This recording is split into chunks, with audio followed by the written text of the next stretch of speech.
What's happening, good people? What's happening? So, welcome to another session of Entrepreneur to Entrepreneur, up close and personal with myself and Andre Franklin. So, man, let me pass the baton out the gate. You know what I'm saying? Let me get it to you, man. And That's let's right. let's recap and move forward. That's right. That's right. So, for everybody that didn't tune in last week, that was our first of three where we were sitting down with Erick Armstrong, one of Naptown's finest entrepreneurs that doesn't get enough shine. And a big part of the conversation was really about life before the man we know today, right? So we started out with being born in Panama, moving to the States, track, first time gambling and punching somebody in the face. We covered all that ground, right? And today we're going to talk about how that high school track athlete became later on the guy that the city and parts of the country know as DJ Smooth. So before we get into DJ Smooth, though, first question out of the gate: who is DJ Goggles, though? Hey, bro. I wasn't even. Who is DJ Goggles? Hey, I totally forgot about that was out there like that. Okay, so man, when I first started DJing, man, obviously I came up with the Smooth name, right? Yeah. You know what I mean? And it was just like it was just that shit went like it had a ladies flow, like you know what I mean? It's smooth, you know. So these are the party I used to wear glasses, you know what I'm saying? And you didn't meet me with glasses, we was running, but I wore glasses. And so my dude Ron Green was just like, bro, your name is not Smooth, it's DJ Goggles. And so anybody from like, you know, ninth grade on, that's what they would call me.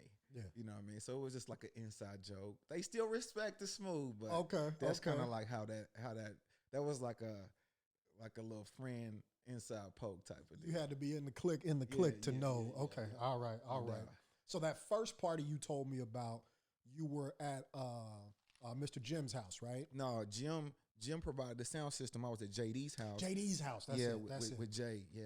And that's when you had the two Discman boys and the Yes. mixer that Mr. Jim gave you. Yes, sir. Tell me about the party after that. Like where did you end up DJing kind of, because I mean, that's friends and family, right? That's 100%, just 100%. That's circumstantial kind of coming together. Tell me about your first real, like, I got a gig. What was that? Well, so we had a couple more parties there, Okay. you know, but they was like, you know, J Doug and then won state in Okay. 1999. Ben Davis won. And so, like, you know, we celebrated. So after they went through their ceremony, I jetted back to JD's house and we set up again and did some fun stuff. Then later on, man, we just had success like with track and other sports, and we would just celebrate back at JD's spot. Like it was like the spot. Okay. So did it ever turn into like your Ben Davis's DJ now? Is that kind of where we went? I DJ'd what's the Valentine's Day dance with Top Speed. Yeah, with Top Speed. Yeah, that was Okay. that was like sometime in February. It wasn't Valentine's Day, but I did that my senior year with Top Speed. But my first real gig, I still didn't count those because Top Speed he was the main DJ. Yeah. I was just there as, you know, like if I was doing something, but no, Top Yeah. Speed was the DJ. Yeah. So I would say that my first gig, man, was when I got to Vincennes University. Obviously, I had to go to Vincennes because I didn't have my grades right to go directly to IU. Right. I could have went to IU, but I would have red-shirted. Yep. So it was like, let's go go there, get your grades right, and come back. So anyways, when I went to Vincennes, they had like a little street ball competition. Okay. That's when it was real big. So then they asked me to Gus DJ. Macker boy. It was like, but it was for the school though. You know what I mean? So it was at the playground, and so we set up, did shop, and damn near murdered it. You know, but I've been practicing for so long Right. that you know I just happened to be prepared, and so like killed it, and then from there it's when the lighter just got caught fire. Okay. So now, are you doing mixtapes at this point, or is it strictly just I'm kind of going out live performing because I got a week to prepare? So I made like one mixtape before that. Okay. What was that? It was called "Let My Nuts Go." It's too short. It's too short song, man. So DJ Smooth's first mixtape he decided to put out was "Let My Nuts Go." Let My Nuts Go. Okay. It was a too All right. short. It was a too short song. You know what I'm saying?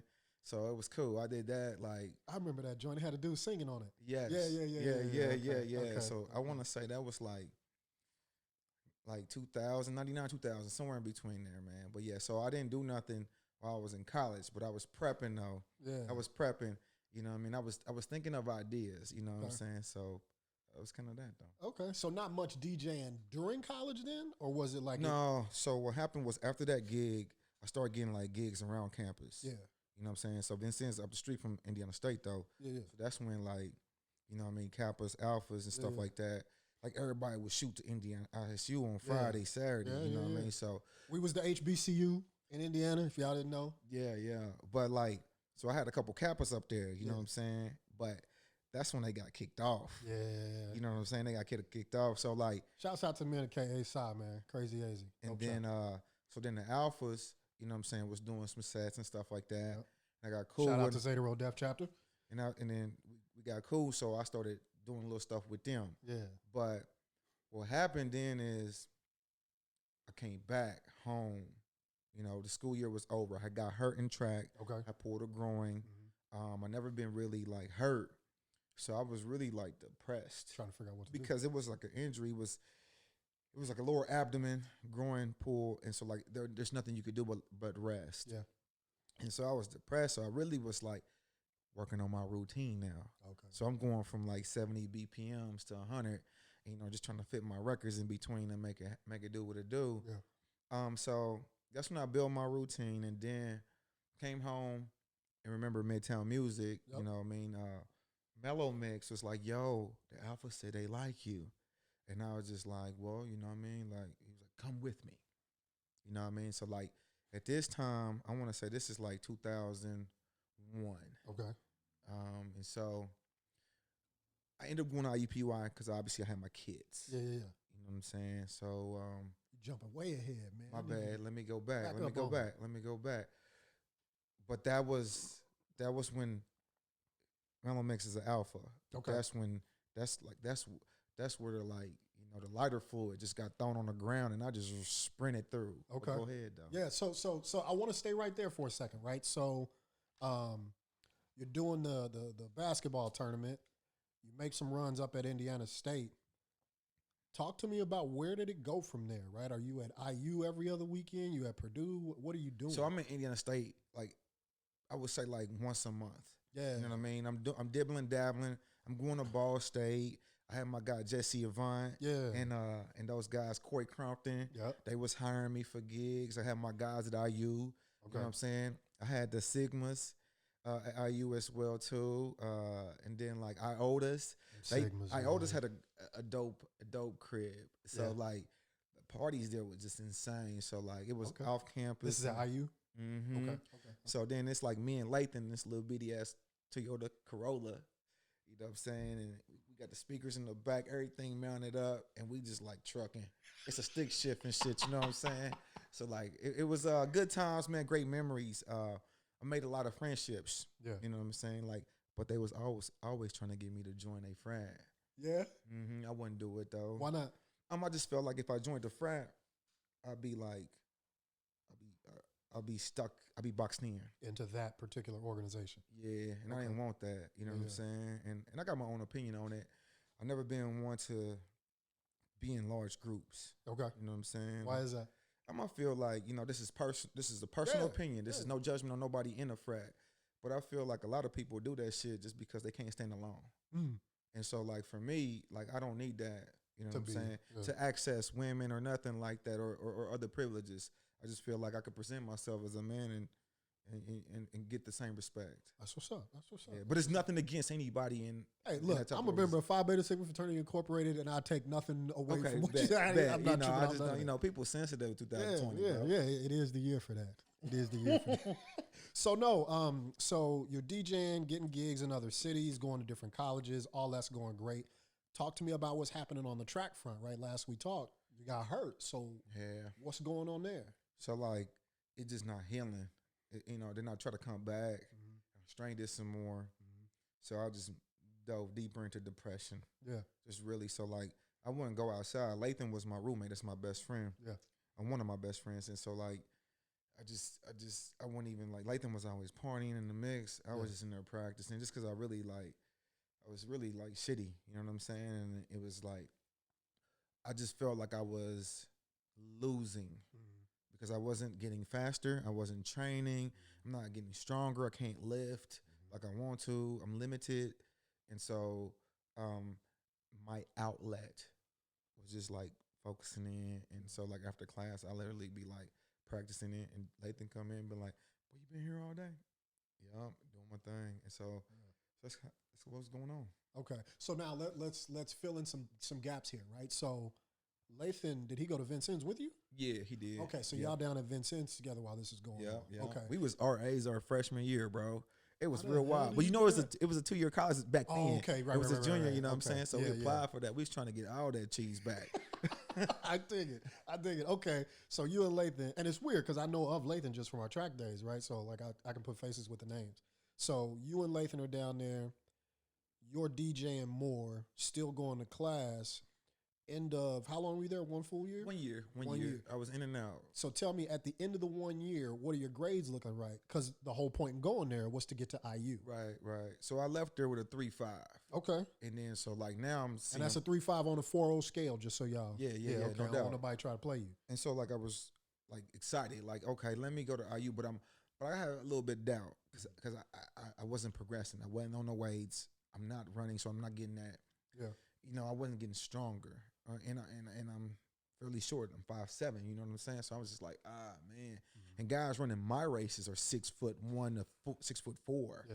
So I'm just like, my leverage was my lower body strength, and I couldn't Being able to really kick. Yeah. So that was that, man. Came home. I was still like training and with hopes. Scholarship went on board anymore. It was more so you had to walk on and to earn it. And track, they don't give full scholarships anyway. So I had the academic piece good, and I had 21 century scholars, so I was cool there. But we was trying to do that. So there came the surprise sooner or later. Right. So let's dig into that. Right. So 3.5, went there to get the grades, got the grades, injured but not completely out of it, just got to retool. So there's nothing happening up until this point that says IU's not going to work. Correct. Tell everybody what changed that made IU come off the table and IUPUI become the real option. Alexandria Armstrong came about, you know what I'm saying? Yeah, so, yeah. I was dating Jackie, the mother of my kids, and you know what I'm saying? She was just like, hey, I'm pregnant, blah, blah, blah, blah. And so, like, I had a window to make a decision, and my mama was like, you better bring your motherfucking ass home and, take care of your responsibilities. And so that's when IUPUI became the option. Yeah. Okay. So here's where I want to make this clear in terms of how this relates to entrepreneur, right? When we talked, I heard at least 3 different Ericks, right? There's Eric, the student athlete. Yes. We're getting to know Eric, the DJ. But now enters Eric, the father. Something had to give. And as an entrepreneur, you end up making decisions and making sacrifices with your time all the time because something's got to die in order for something else to grow. What did you have to let go of in those 3 Erics so that Eric, the father, could thrive? Wow. Hey, bro, you taking our off-camera conversation kind of far. All right. So, Dig, this is what happened, man. No bullshit. So, you know what I'm saying? I caught fire like lighter fluid. I'm in, Michigan State. I'm doing shit in and out of state. I'm DJing college parties Thursday through Friday. DePaul University. I'm good. Like, you know what I mean? And so, like, that was where my energy shifted when track wasn't there. So the athlete kind of fizzed out. It was more so like here. And so, like, by now we're talking 2001 to put it on the timeline. Yep. So school just started, sophomore year, you know what I'm saying? And, like, I'm just, like, I'm a great fan of DJ World, you know what I'm saying, Cliff, JF, other guys. And so, like, I'm like, it's time for me to get in the deck. So when I'm in the deck, you go to the record stores and it's nothing but tapes by, like, all the hot DJs, DJ Wood, all those guys. So I was like, it's time for me to get in that deck. And so Jay-Z dropped The Blueprint September 11th, 2001. So I remember that day very vividly because obviously the tires dropped. Right. I was getting ready for school, and we was just like watching TV in shock. You know what I mean? Like at the time, my mom was engaged, so like my, her fiance like watched the news. So I'm just looking at it, like I got class at 11, but I'm sitting there like at the TV, like, man, whoa, what's going on? Right. The world's on, our country's in the tap. So we go to school though, and a dude named Marcus Murray, he used to hoop at North Central. He now goes to IUPUI. He's like, smooth. I'm like, what's up, bro? He was like, when you drop in the next mixtape, it's like, I'm trying to debate on what I'm going to do. I don't know, though, but I was thinking about making like a UGK A-Bar MJG boy. I was like, I'm new to the city, like in the sense of like, making mixtapes. I've been DJing parties, but like mixtapes is a whole different bear. Yeah. It's two different type of DJs. And so like, he was just like, yo, you need to make a Tupac versus Jay-Z. So I was just like,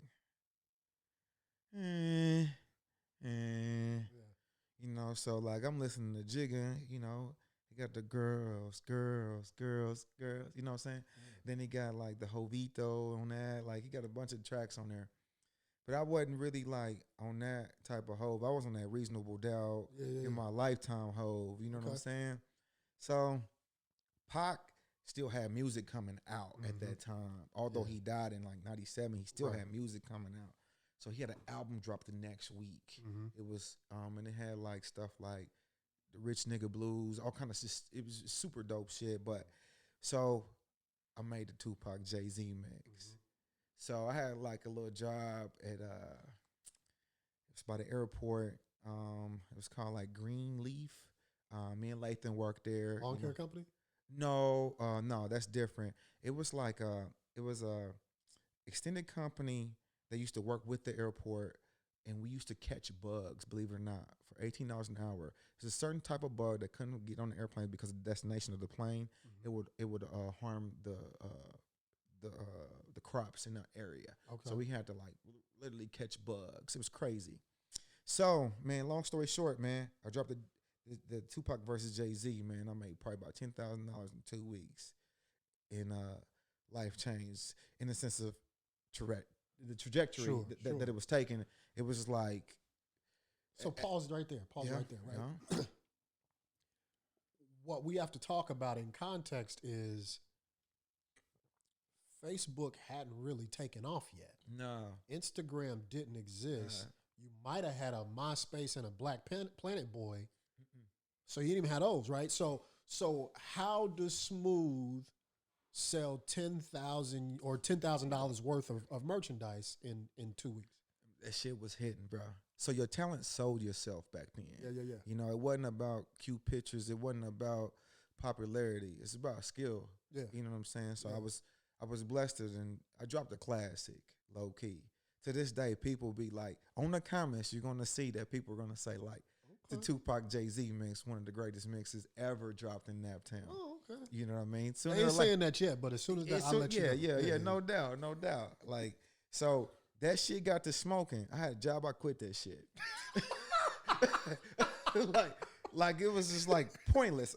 Like I got new aspirations now. You know what I'm saying? I'm in the deck, bro. Like I'm in Rockin' Billy's. Yeah. I'm in Midtown. I'm in Karma. Yeah. Like East West. Like you know what I'm saying? Like this feel good. I'm rolling out with my little cassette tapes, dropping them shits off. You know what I'm saying? Yeah.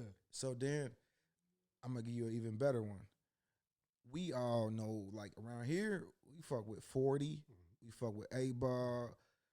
We you know what I'm saying, MJG. We fucked with UGK. This is when gangster music was gangster music. We talking about Spice One, MC8, that type of shit. You know what I'm saying? Dudes are still toured through here to this day, by the way. Yeah, but like it was different. Like it wasn't commercialized. It wasn't on the radio. So we really made side B type of shit. You dig? Okay. Yeah. All right. But nobody was making East Coast mixes. Nas dropped The Response with Ether, you know what I'm saying, that December. Yeah. So I made an all Nas mix, and it went crazy too. because nobody was making the East Coast joints. Yeah. So that everything was down south. Then I West made Coast. some more money, and I was like, I'm never working again. I'm DJing for the rest of my fucking life. And my mom looking at me like, the fuck is going on? But I was like, yeah, like this is it. Mama, they call me Smooth. You gotta refer to me Smooth. Word. What she say? Did you say that to her? So I would say this, man. You know what I mean? My mom is my number one supporter, but I know deep down inside that to her music was a distraction. You know what I'm saying? It was a distraction, man. To like, you know what I mean? We moved in this place called Chapel Hill, right across from Ben Davis. Had a basement. She in my own basement. So I won't have to be in the room. Records is going crazy everywhere. So I would have dudes come in. And back then, I'm playing the instrumental, and boys is just letting it go on there. You know what I mean? I'm doing all kind of stuff now, getting creative with it. Yeah. You know, from watching DJ Screw tapes. So you idolize that type of shit. You know what I'm saying? Like, and back then, the music was mobbed out. Yeah. They call it screw. We call it mobbed out. You know, it's just a little bit slow. So, in doing that, I would say that she didn't really like it. It was a distraction from school. Yeah. And, you know, from being here and grandma, you know, I was like, get educated, you know, take advantage of this opportunity and change the generation, you know, the trajectory of where your life is going, the family's direction and legacy is going. And so, like, I knew moms was just like, not feeling this shit. But, so what happened was one day, I happened to be home by myself. Somebody kicked in the door. And by then I had a pistol. He had a bat. I met him at the steps. I'm ass naked. I got a final that day. Had I not had a pistol, he would have down there beat me to death. You know what I'm saying? Yeah. And so like mom's like, oh, we gotta go. And at that moment, I was able to assist my mother to put a down payment towards her new home. That's what's up. And so like at that moment, I felt like she believed in the nigga. You know what I'm saying? Yeah. That's dope. That's dope. You said to me at one point in time, music was a gift and a curse. Yeah. So we talked about the gift part, and you just mentioned some of the curse. What did you mean by that in more context? So, gift and the curse is this, man. I be in class, and then, you know what I mean? A nigga get a page. Hey, we need 50 CDs. In my head, 50 times 10 is $500. Right. Fuck this class. I'm out this.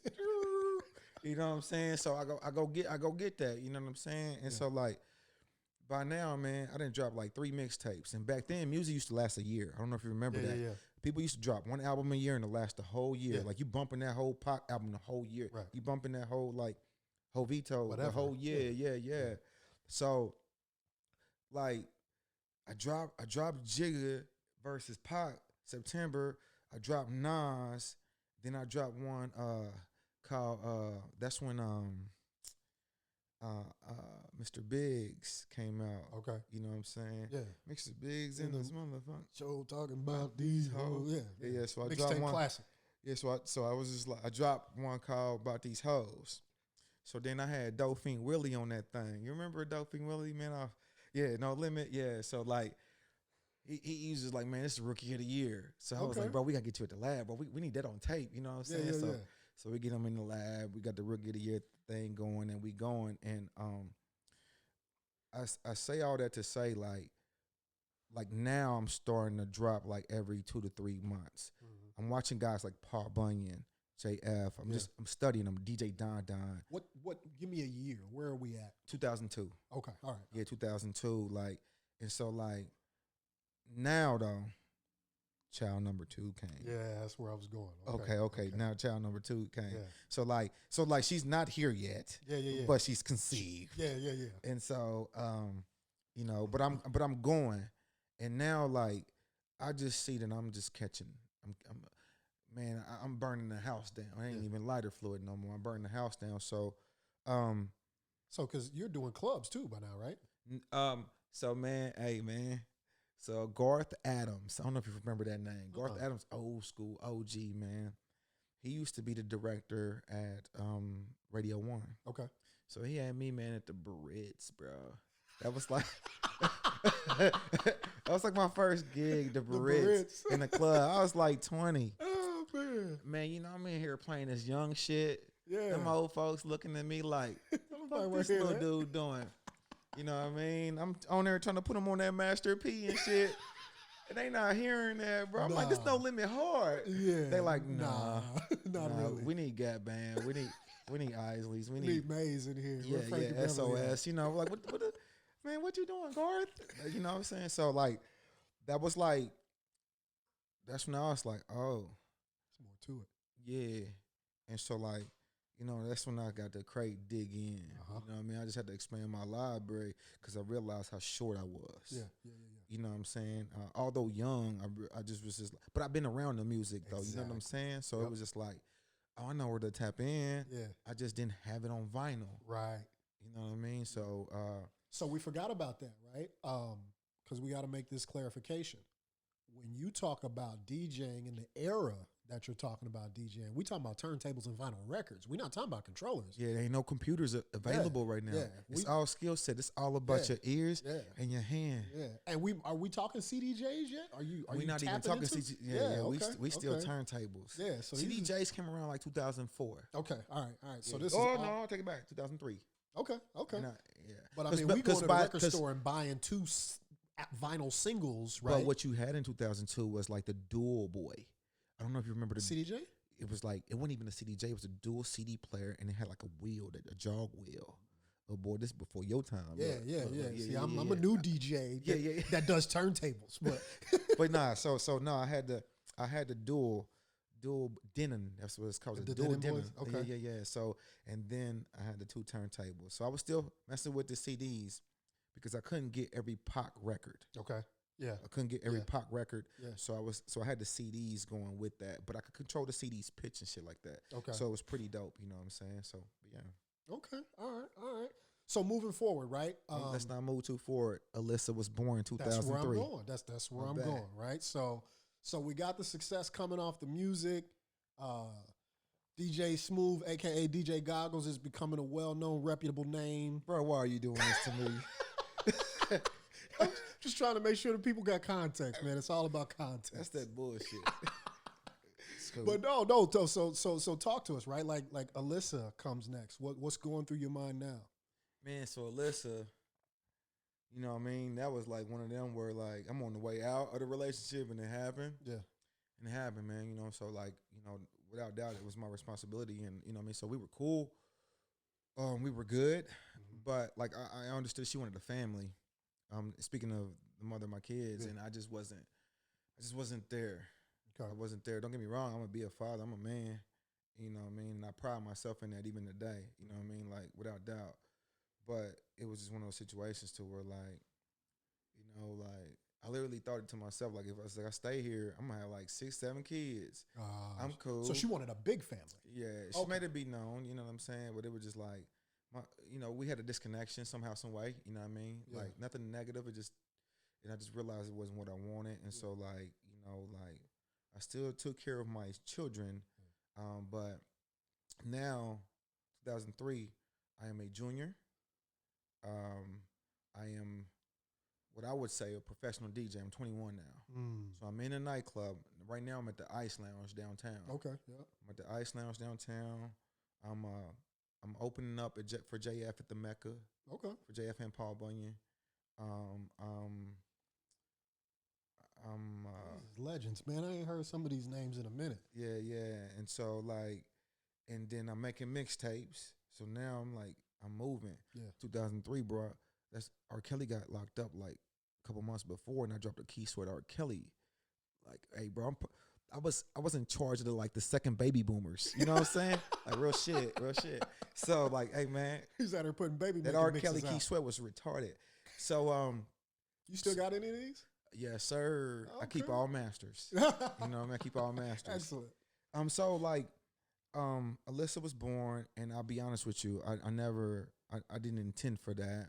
Being reckless though, it happened, and so like I hit another depression, and so that depression kind of like tucked in a little bit, and just kind of like nobody knew, but it was just like, so my grades weren't 100% right and shit like that, and then all of a sudden, you know what I mean? I caught myself kind of like in the lab again, how I was in Vincennes. And so like now the mixtapes was coming every month. Now I'm coming with the 8-Ball MJG. I'm coming with the Scarface Devins. I'm coming with the Rockefeller. I'm coming with the State Property shits. I'm coming with the damn near Dipset shit. Cause boys ain't mixing East Coast shit here. So like I'm rolling now. I'm coming with the Pac Jay-Z too. Now you mobbing all these out? Yeah. So they ride. They ride kind of like a Don or Gus. Okay. You know what I'm saying? Gus is killing it right now. He got the little flips. I don't know if you remember that era where Gus had a bunch of little flip mixtapes. It's just going bonkers. Like it was orgasmic pulling up. You know what I'm saying? Down there on like 16 and Warming, and the boy you just hear that shit smooth. You know, like that's my guy. You know, my guy. I know him. Yeah. I just like my dude. You know what I'm saying? But now I'm feeling myself. I done got out the box Camry, got me a Aurora. You remember every nigga had a Aurora. I got an Aurora, but I don't got the old body. I got the 2003 body style. Curvy boy. With She had hips, baby. She had hips. Like 22. Now, what color was it? It was burgundy. You know, I got the 22s, okay. and I put Vogues on her. I was just, You're silly. Yeah. You're silly. It's like street dreams. But it feels good though, right? Yeah, no doubt. It's street dreams. It's just what it is. That's how I see it. You know what I'm saying? Lost. But you're also making the money from doing legitimate work. But man, my grades is shit ball again. Yeah. You know what I mean? The main thing too, during this time, I ain't had no male role model. When we talk about track, I always had somebody. We talk about gym. Yeah. When I was like little, 13, you got JD. You know, my track coach. And so like my mama like, the fuck going on though? You know what I'm saying? Like I see you, but like what the fuck going on? Like what's school really like? Happening? You know what I'm saying? And so like now I'm a senior, 2004. And so like I was just like I got past core at Kelly School of Business. That's like fucking hell. Anybody goes to Kelly School of Business, IU, they know core is fucking ass. Yeah. Got past it, but my grades was slumping, so the counselors was like, "Hey, bro, like you got to retake those." Yeah. And but I'm looking at my shit like, man. So I decided to go to the career place and get an internship. So at this time, it's New York Life. Okay. Selling life insurance. Yeah, and then so I get there, you know what I mean, like, and Curtis Blair was actually like the main dude there. Yeah. You know what I'm saying? So that's when I kind of run into him and shit like that.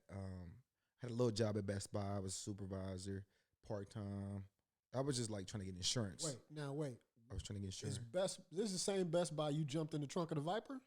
No, that's Circus City. That's when I'm a teenager. Okay, you know, no. Gotta get my places right. Okay. I'm not, as a DJ, I'm not working, bro. Like I said, them shits was banging. This is a whole different story. I just wanted to bring up the fact that you jumped into the Viper when your track coach came in. It's all good. It's all good. You gotta go back and watch last week's episode of Entrepreneur to Entrepreneur, though. You hearing me?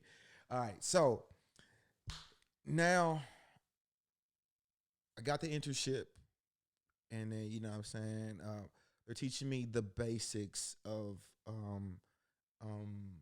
property and casualty, meaning like, you know, car insurance and stuff like that, and then life insurance, home insurance, all that. So this is a sales gig. Yeah, it's a sales gig. Okay, you know what I'm saying? 2004. Okay. And so it transitions in 2005. I didn't graduate on time because I had some things to make up or whatever. Yeah. And then I'm dating a lady named Laura. And Laura lives next door to Estelle. And Estelle is a key person I don't think we talked about. So she's a lady. You know, Estelle, like, at that time, bro, I'm 22, 23. Estelle was cold milf. Okay. But I wasn't sure where we was going, but now I'm clear. I know where we're going. Yeah. I was just like, shit. Estelle could sell water to a well type shit, you dig? Yeah. And so she was just like, Laura told me you going to New York Life. No, you need to come to American Family Insurance, and I can get you paid. That shit over there was free, you know, because I'm learning. And, internship. And so, but she was like, I get you paid. So me, I was just like, bing, Yeah. you know, and so I was open to it. I still did the thing with New York life just because I went through school and I wanted to be like, Finishing up. yeah. But that lasted like 3 months. Estelle was on me. And Estelle was literally like, why don't you try it? And so she was like, you're going to be my producer. And so producer was a position that had a flat rate with commission based. Okay. Per acquisition. Gotcha. You know, so you know, the base pay was just like, I want to say it was like 35,000, 40,000 with shit like that. It was cool back in those times. And so like I did that shit, man. And then Estelle got promoted to director. Yeah. Like a year later. So now, I'll be honest, like let's pause there before I go too far. I'm still killing on the mixtapes. That's where I was getting, okay. I'm no longer in school. Right. It was just like, I'm making $100,000 off mixtapes. I'm making 40 or 50 here just working. I'm in a place where I know that I won't never retire a DJ. Let me ask you this. Was that decision a strategic entrepreneur move, or was that an ego move? It was a greed move. Okay. Why greed? Money was the driver for most of my decisions at this age. Okay. And so since you're making money on the music, so I'm making money DJing. This is just gonna be stabilized. But there's a conflict though. What. It's Okay. a conflict we Tell me come about to. it. I told you, nigga, I was riding good. I had that Aurora on motherfucking dubs. You know what I'm saying? So I walk into Estelle's office first day, and I had once I had a polo on and some khakis. She was like, "No," and I was just like, "What did I do?"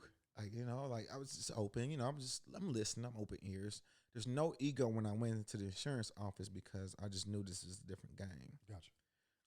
And so like she was just like, you're a young black man selling life insurance. Most houses that you walk into, they're gonna be like, what do you know about life insurance?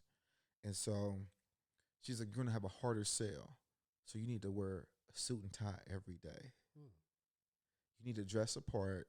And she was just like, you're gonna have to get you a new car. I was just like, man, what in the hell is she talking about? This is expensive. She got life messed up. So Erick has to get rid of the Aurora.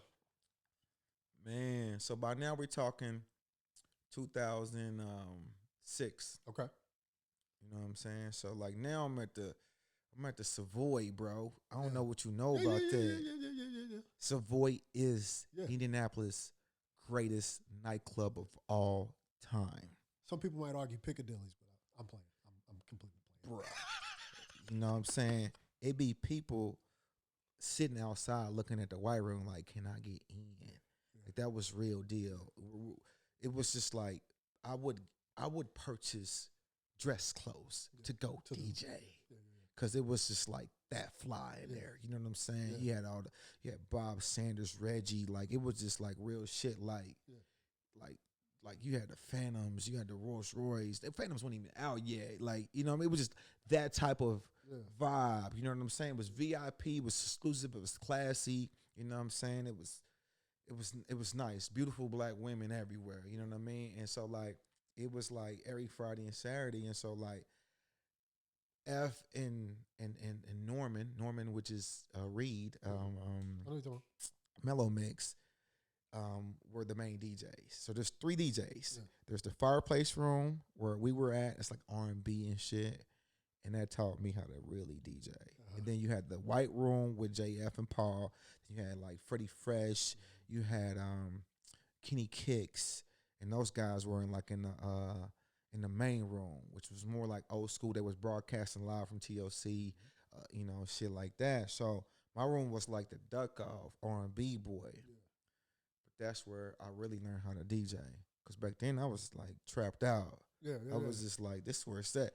And I really had to learn how to like DJ 5 hours with nothing but R&B. That made me so diverse. And then I had to hit that old school. So by then, bro, it don't matter where I was at. I was hitting buttons, bro. I was that guy, right? You couldn't tell me shit. That's where I was going. You got your Kanye can't tell me nothing moment, huh? Yeah. But you're in your moment, right? You're living out something that you've built, been working on over a long period of time, and it's actually making a living for you. How does that feel? I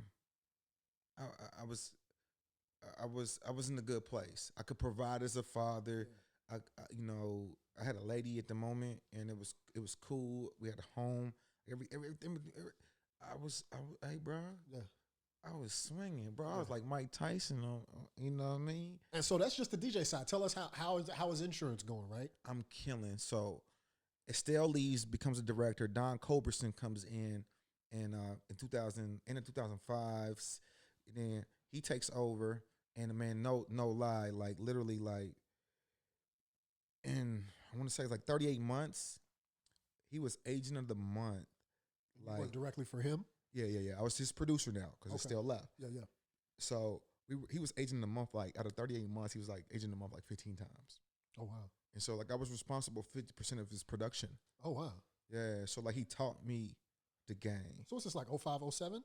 05 to 08. 05 to 08. Okay. Mm-hmm. Okay. He taught me the game. He really taught me like how to manage myself. Okay. You know, my quick stint at Best Buy taught me business acumen. Okay.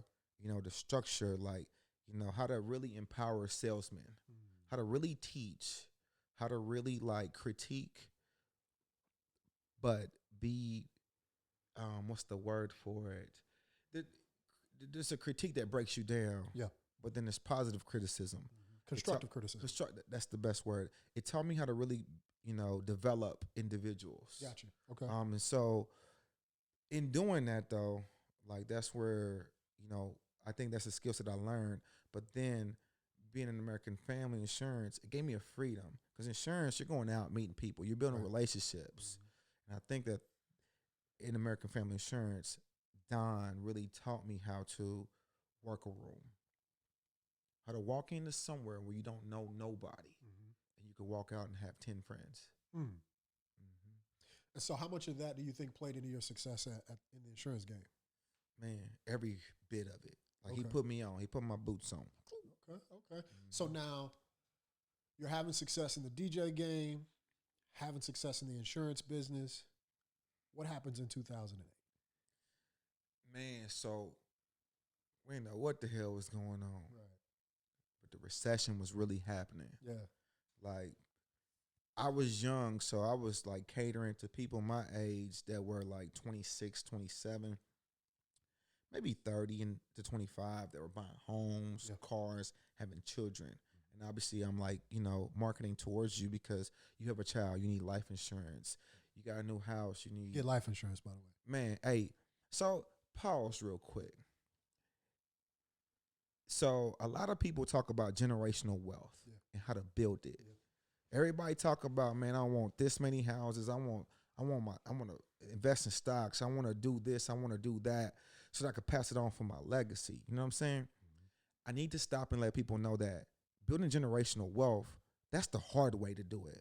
What I'm doing when I want 100 houses, that's the hard way to build generational wealth. The easiest fucking way to do it is to basically buy insurance policy.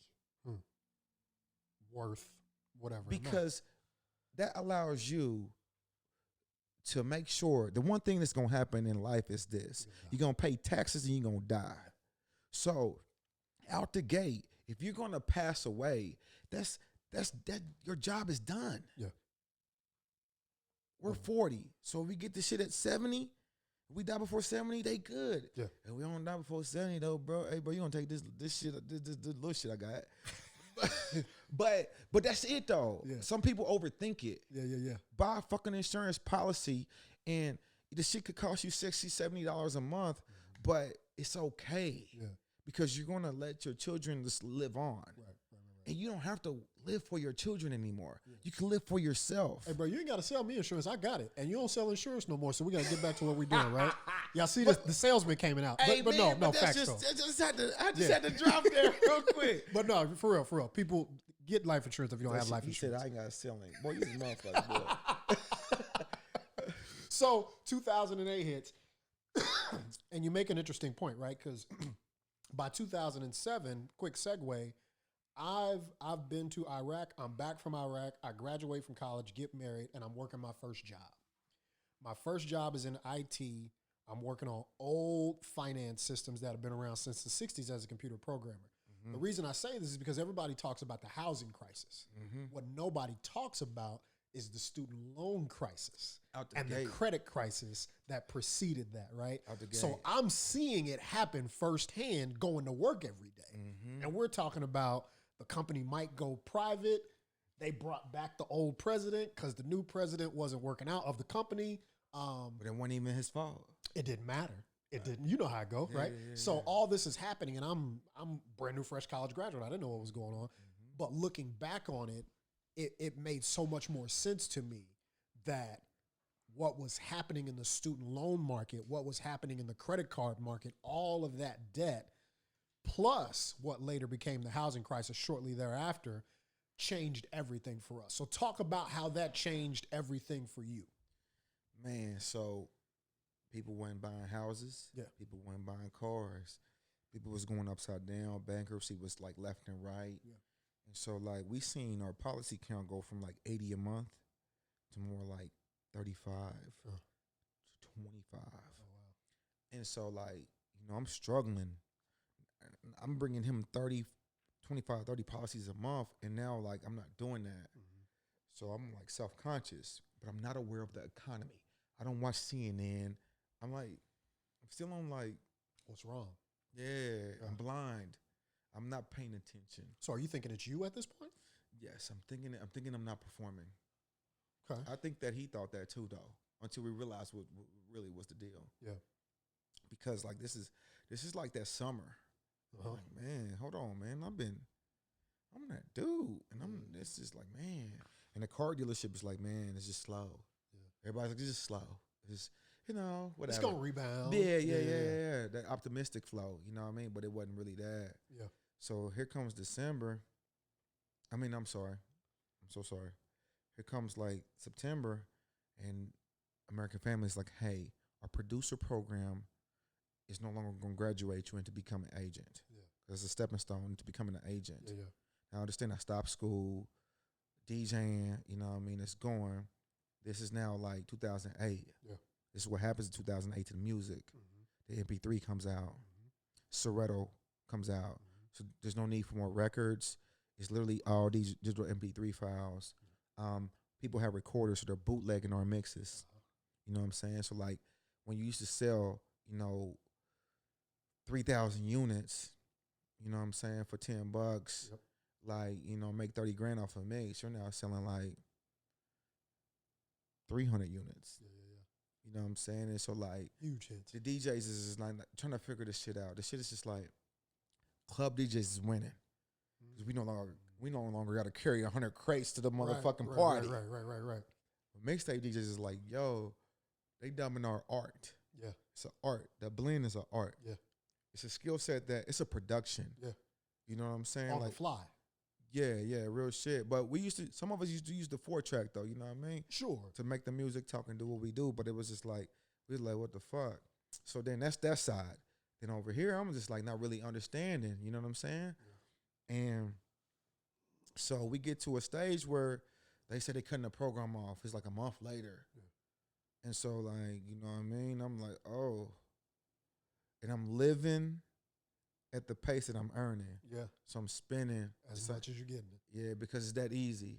So it come fast, it go fast. You know what I'm saying? By then, I bought a CTS. Okay. Because she told me to get out the Aurora. Yeah. So my shit was night though, bro. Ooh, Night Rider. I should have got you that picture, Ziggy. Night Rider, bro. So tell me then. Hey, look up a CTSV. That shit back then about $8,000. Yeah, I ain't telling all your business. So tell me then. 2 girls. DJ money was good. DJ money done slowed up. Insurance game crazy gone. But you got to live. Right. How does that work? I got to hustle. And so, you know what I'm saying? So, my nigga Tone, Antonio, you know what I mean? We reunite. Yeah. He's back from out of town. He hooped. at a couple of different colleges and stuff like that. He back in the city. He been back in the city for about 2 years. He was doing his thing. Yeah. And then, you know what I'm saying, you know what I mean, like I just had to use my skill set, you know what I mean? And so like I never been what we would call a street dude. Yeah. But it's been my environment. So I knew who did what and how they did it. Yeah.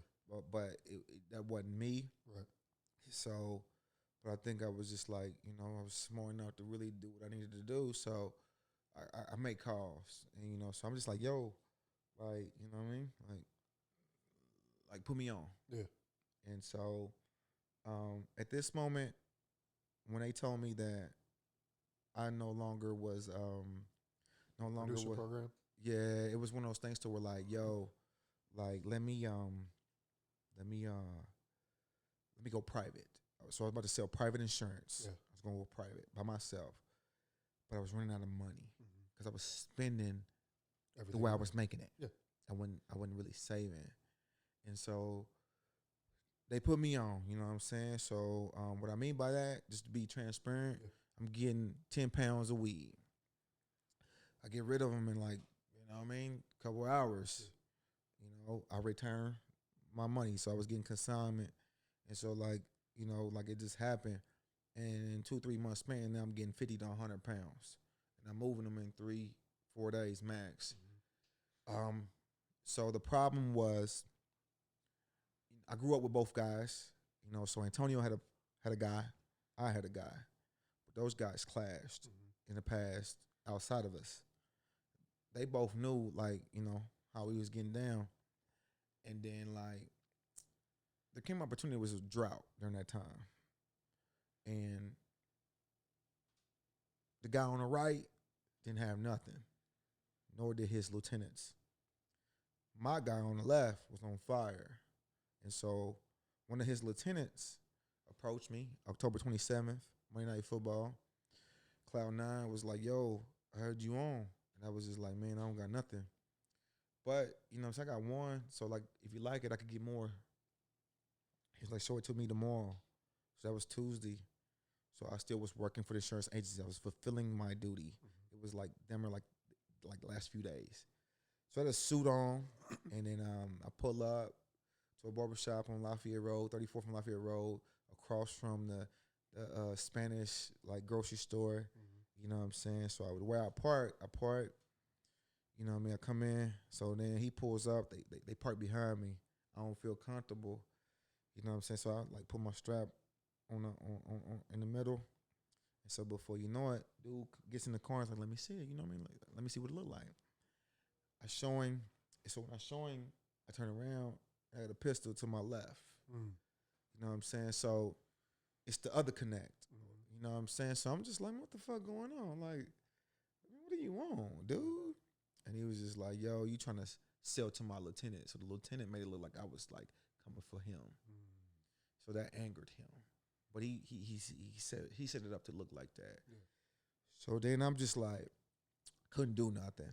And so like I'm in the suit and everything. And so dude hops in the back, hit me in the head with the gun. He was like, you taking us back to your house. So they kidnapped me in my own car. We down there go to the crib. And then Tone's there. So Tone looking out the window like, why in the fuck would you bring these niggas here? Mm-hmm. And so like I'm like, you know, neighbors is looking like they looking at me, but they thinking I'm like, you know what I mean? I can't react. All right. So in the way home, though, I did think of crashing the whip, but I'm just like, I just can't afford a record. And so like, you know what I mean? They get in the crib, they scrub the whole crib, whatever, man. So long story short, man, they got me for 37 pounds and a couple $1,000. And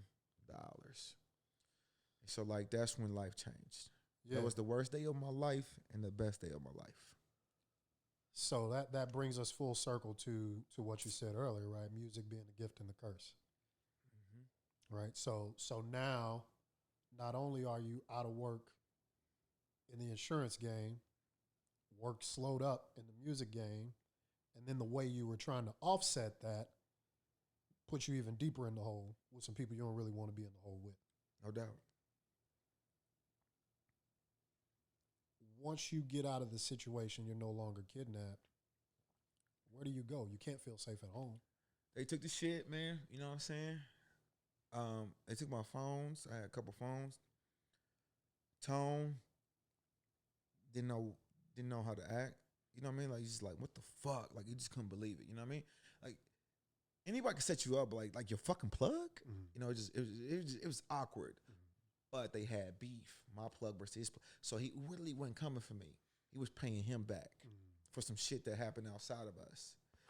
And the lieutenant made it seem like I was like trying to shop at his people.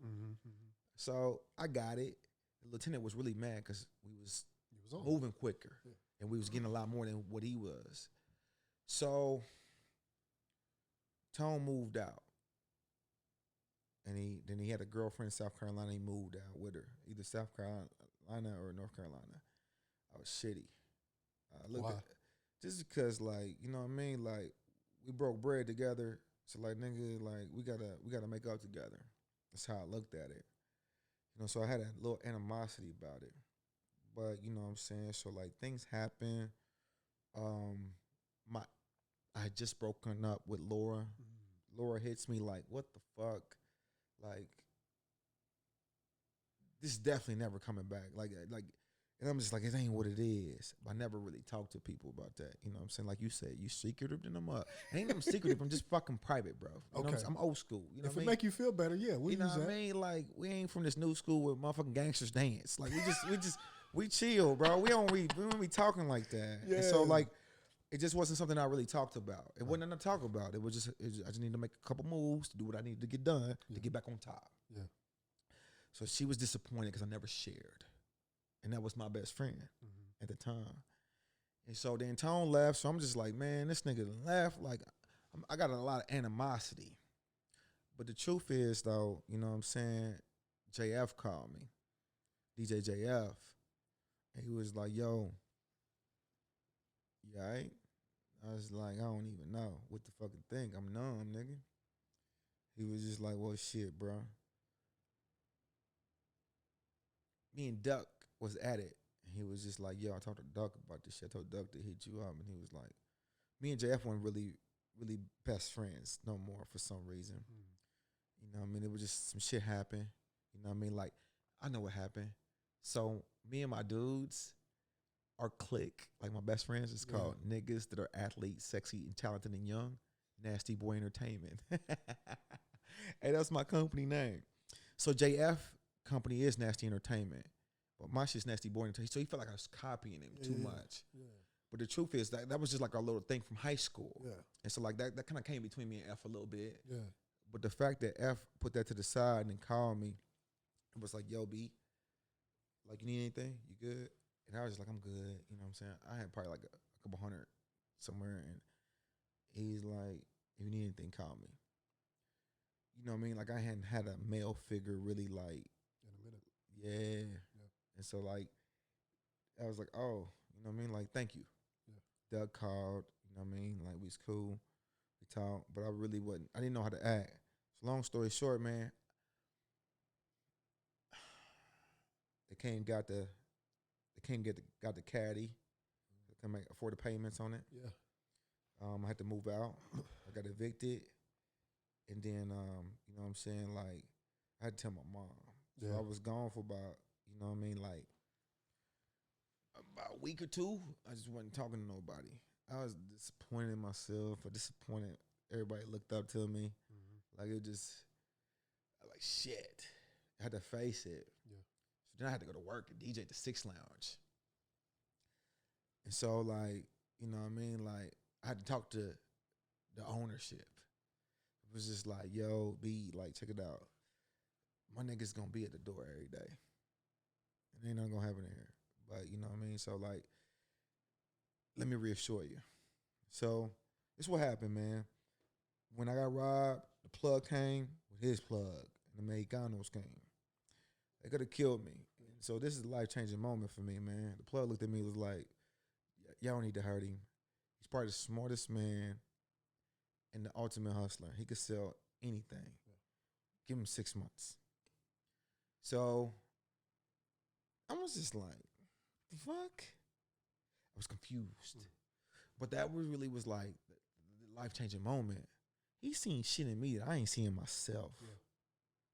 And he knew that I was better than this. And so like it was just like, oh shit, like nigga said that, man. I still wasn't figuring it out. Yeah. So he can see that, but you still owe what you owe. Yep. And so like I owe like, how do you get? What do you do? I owe like 40 grand. So I tell my mama, I was like, look, can I stay at your house for 3 months? She disappointed. She shitty. She like, what the fuck? Like, Eric, like, what the fuck? Like, she confused. Yeah. Like, flabbergasted. One, because what the hell's going on? But two, what happened to all that money you was making? Exactly. What you living exactly as you're getting it. Man, I'm living life. Nigga, I got throwback jerseys. I got jorts. Like, I'm jacking it off. Like, I'm sorry. I'm telling the truth, though. I respect it. I respect it. So what's the plan, right? Because you got, let me see, you got DJing that you can still do. Insurance is dried up. Whatever you can make from hustling. What's the other leg of the stool? How do you come up with the money to get out of the situation? So the plug is damn near like, I can't drop 50 and 100 on you no more. Like I can't, you not trust. You can't hold it. Yeah, I give you 10. I'm like, man, I can't pay shit back like that. Like that ain't. I can't. So I basically went to mom. Was like, look, I met her at Keystone at the Crossing in the car, and I literally told her the story. And I was like, look, I need to stay at your house 3 months. But I was like, but I gotta move shit to pay this shit back. Yeah. I'm gonna have to keep it in the garage until like, just give me 3 months and I'm out. So meanwhile, I'm talking to Lathan and my dude Tony. They got a house out the way in Canby. So I'm like, great, it's out the way. Like they don't even know I'm over there. And so like, I'm like working it in mom's house. I'm working it, but he ain't giving me enough to move it fast enough. So I'm like, I get a job on the east side, just so that I don't have to be seen by West Siders. Yeah. And so like, I'm working at some shit like, what that shit called? Boost, not Boost. It's the green one. Cricket, bruh. Down there, Cricket store on the fucking east side. Yeah. You know what I'm saying? Shamika was my manager and shit. So I'm moving shit though, but you gotta come over there and get it. It's on the post, 38th and Post Road. I know that place by the Kroger. Yeah. So you got to close to the churches. Yep. So you got to come over there and get it. You know what I mean? So I go to the car. But by the time you get to the car, just pop the trunk and come get it. You know what I'm saying? So I'm out my mama's house. Boom. I live in with Lathan, and I'm in a 10 by 10 fucking room in a closet as big as the fucking refrigerator. And I got like 100 shoes. I'm like, man, bro, what the fuck, nigga? I can't even put my shoes in here. And so, like, he was like, you got to figure this out, bro. Like, you're doing too much. And you're in a bad situation. Like, you're not the one to complain. And, you know. So, we made it happen, man. And then I decided to join the Army. I enlisted in June. I was going in August. Why'd you decide to do that? Because I needed the bonus to pay back the Connect, man. Basically, so, you know what I mean? I used a portion of my bonus to pay back the Connect. I had already worked some. So when I did that, I was like, hey, dig, man, I'm done.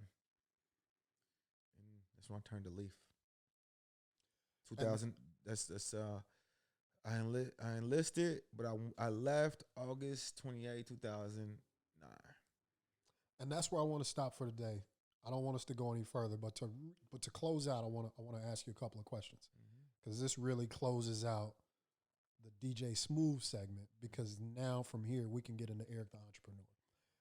But on the DJ side of it, what do you think the biggest crowd is you ever rocked? Oh, so no doubt, man. So my dude Eric Shannon, I had to tell him, hey, we need your truck. I had a van. He brought his van. I had my van. I had CVS's, man. Vegas CVS's. So they were dual speakers. I had like damn near like 8 of them. And then we had bass bands and the whole 9. So we did the indoor track, Little 5, 2005. It's about 4,000 people, bro. Yeah. Like, B Swift was my MC. He was young in the game. Down there every bit of like damn near like 1921. That was the illest shit Yeah. fucking ever. So, like, no bullshit. Like, so check it out. We had to do a yard party for the Kappas. Yeah. She paid me like $500. And it was just like yard party before. It was the Saturday. The little 5 went that morning. It's the pre-party. Yeah. So it was like from like 5 to 9. Yeah. That paid like $500. The big boy party paid like damn near like $2,000. So I paid my dude E like $300 for his speakers, and we just killed that shit. Yeah. Then I got me and B Swift and Willie Dynamite, a hotel. And so like we did that, and my nigga Weasel from the first leg of the 4x1, he was there. Okay. So like that was that. Then after that, we had the IOTAs. You know what I'm saying? They booked me for like $500. So This is all Lil 5 weekend. One day. It's the Saturday. The Saturday Lil 5. So I made $3,000 in one day DJing. Like, but it was like 5,000 people. Yeah. In the indoor. It was bonkers. Yeah. Like it was just like, man, rock star shit, B. That's what's up. That's what's up. Yeah. What's the most you made in a year as a DJ, would you say? 125 off mixtapes. Dope. I didn't count DJ money. Events, Yeah, but mixtapes 125. I did track that. Wow, that's what's up. So last question. With all of what you were able to do, right? Because you say DJ Smooth around here, people still know who we're talking about. With all that you were able to do in that space, the fact that it's legit money, why'd you decide to hang up the jersey? So as an entrepreneur, as a real entrepreneur, there's different levels to entrepreneurship. There's the technician, there's the manager, and there's the entrepreneur. So let me explain that. As a DJ, I'm a technician, meaning that I have to work to get paid. Sure. So it's in essence, it's a regular job with higher risk. If I don't work, I don't eat. Right. Then there's the manager, Decademics. I got 10 DJs. All my 10 DJs DJ, and I get a quarter. I get a quarter of their earnings. Right. I could still go DJ for my money, and so like I'm DJing for my money, and I get some of their money. That's a managerial entrepreneur. So the entrepreneur is somebody who oversees, who doesn't have to work in the business, works on the business, and money is being made while they sleep. Yeah. So if I didn't DJ and I had 100 DJs and I got a quarter of what they earned because I booked them, now I'm earning. So whether you're awake and working or not, is your point, right? Yeah. So in 2012, her hair company came about, and I learned how to make money via e-commerce. And so when I made money in my sleep, didn't make sense anymore. And that's where we'll end. I see y'all next week, man. You know what I'm saying? Part 3. Hey, make sure to visit Entrepreneur if you want to learn about real estate, wholesaling, and all the above, man. Till then, peace.